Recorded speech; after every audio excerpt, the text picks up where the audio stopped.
Special শাহী বোরহানের recipe. প্রথমেই ধনিয়া পাতা ব্লেন্ডার করে সুন্দর করে শুকনো কাপড়ে পরিষ্কার কাপড়ে চিপে নিতে হবে।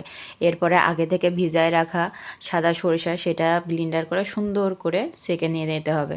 তারপরে মোস্ট ইম্পর্ট্যান্ট জিনিস হচ্ছে পুদিনা পাতা। পুদিনা পাতা না দিলে তো আপনার বোরহানির টেস্টই পাওয়া যায় না। এখন আবার অনেকে বলবে যে শুধু আপনি কেন ব্লেন্ডার করার কথা বলছেন, এখন সবাই তো ব্লেন্ডারেই অভ্যস্ত হয়ে গেছে। বাটাবাটির ঝামেলা এখন কেউ করতে চায় না, সেই চাচারাও করতে চায় না।